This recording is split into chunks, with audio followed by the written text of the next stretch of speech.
Hi guys, so this is Jen with another quick video, and I just wanted to show you this card that I made tonight. Hopefully you'll be able to see it all. It's actually my third time filming this. I took out my quote-unquote fancy camera and was trying to film it, and I love that camera. It takes beautiful pictures, but it sucks for video. Apologize for my language. Alright, so really quick, this is what I'm actually here to talk about. This is a card that I made for a coworker for her son's wedding. She had, I had made the other card that I made, which was a welcome back card, that I think I did a video about maybe, and she saw that card and said, "Oh, I didn't know you do cards. I'd love to pay you to do a card for my son's wedding." So that's what this is. And the information that she gave me was she wanted to say from mom and dad on the front and have white roses, white and green hydrangeas. Plum is the wedding color. And she came back a little while later, and of course, you guys know how that is. I had already sort of like sketched it out in my head.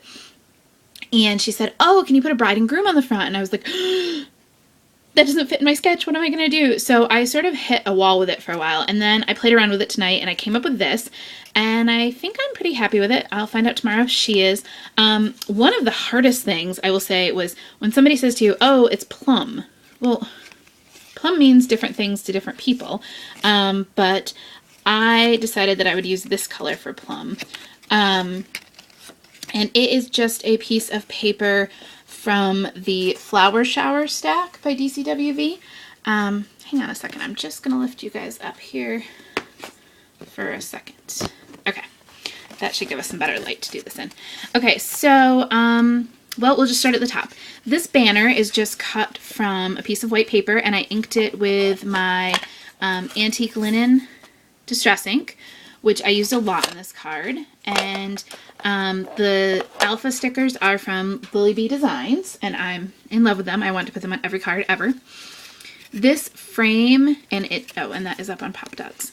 This frame is from Crate Paper from their Storyteller collection, and it is really thick. Like, it's a nice, it's wood. It's not, you know, like wood looking. It's really nice. The background paper here, this glowy brown color, is from the Mariposa stack that we all had.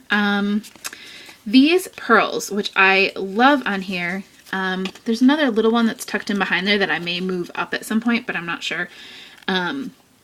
They came from this Recollections pack of pearls. And when I first saw this at the store, I was like, oh, I love that color, but it's kind of gaudy the way that they have it arranged, but I have no problem cutting them apart, so I just cut out the sizes and the pieces that I wanted, and I put them on the background there. These two figures are two separate figures, and I cut them out at 3 inches, and I cut them from the Sweethearts Cricut cartridge, and of course I won't be able to find them now. I had it open the first 2 times I did the video. You guys, you know, just missed that one. Oh, here we go. Okay, it's on page 61 is the bride, and page 60 is the groom, and I just cut out the blackout features because she wanted a bride and groom on there, but I didn't want something, you know, kind of like cartoony looking, so I thought these are sort of nice and classy, and I just cut those from plain white cardstock. For this, these rose leaves and the leaves down here, I actually used a Martha Stewart stencil, this one right here, and I just inked into it, fussy cut out the piece, and then re-inked it again to make it that salad color. And the ink that I used is this Studio G chalk ink. And what was interesting about this is that they were 50 cents at Joann's, and I bought a couple of colors. And I thought, well, they might be okay. It turns out, at least for this green one, I love it. I think it stamps beautifully. It was worth more than 50 cents. As a matter of fact, I used it on these leaves, and then I just used my Stampin' Up! Blender pen to blend out the color, and I really was happy with those. So I fussy cut those. Those are from, let's see, they're from this, this Hero Art stamp, their hydrangea stamp, and I just stamped that, and I cut out these 3 leaves. It's a really pretty stamp. I really, really like that. I'm glad I bought it.